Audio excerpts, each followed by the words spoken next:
So it's close to midnight. I'm standing outside in Baltimore right now, observing the lack of options, i.e. men.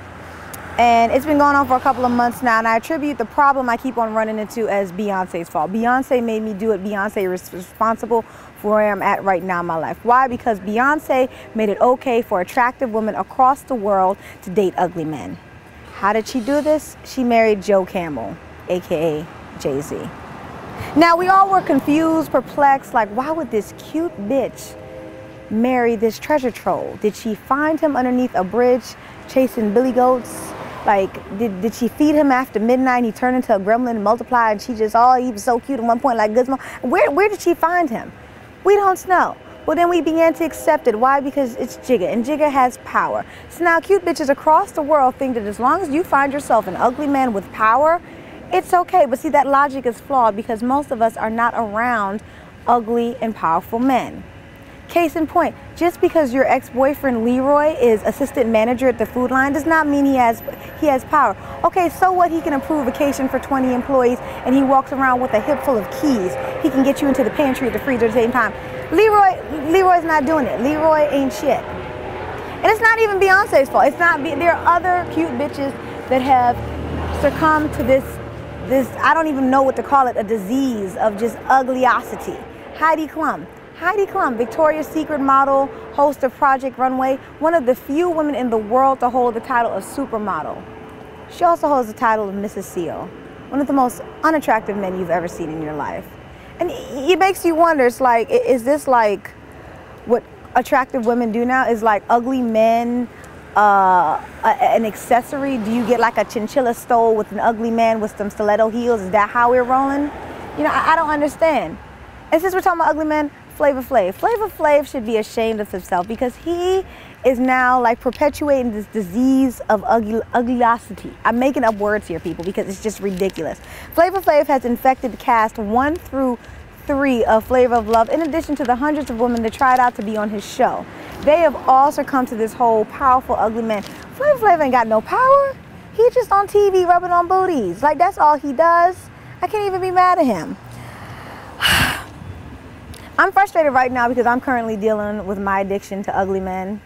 And, you know, ain't nothing like an ugly guy telling you that he don't want to be with you, because then it's like that you just realize, like, how did I get into this nutshell? I'm here again. How did I get here? You can't even go back and tell your friends that ugly dude dates you. You have to get real creative and come up with a reason why you and ugly men aren't talking anymore.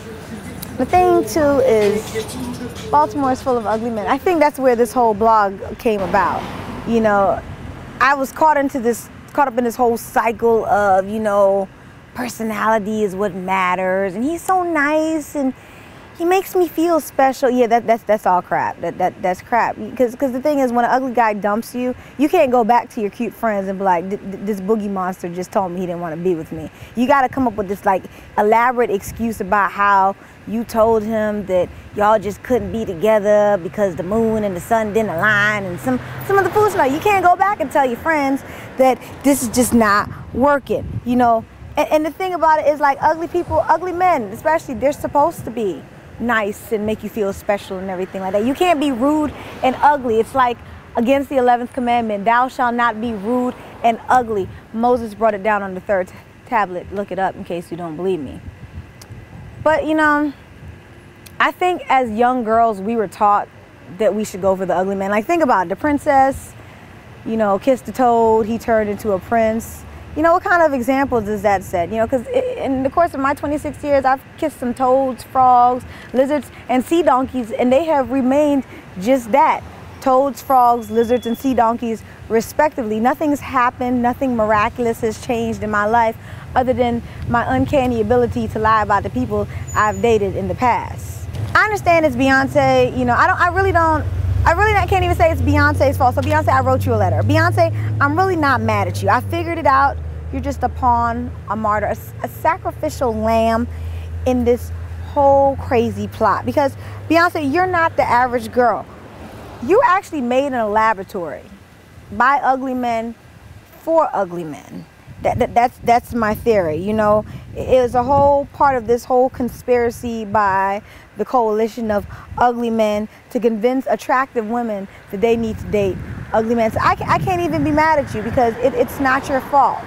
But see, what I am saying is, me as a comedian, my platform is to let cute bitches around nationwide know that this is unacceptable. This cannot happen. It is your God-given right to be shallow. You go find your Boris Kojo, your Morris Chestnut, your Ashton Kutcher, or whoever the hell your flavor of the week is. Just leave Flavor Flav alone. Like, ugly will not be tolerated. This is Ayanna signing off.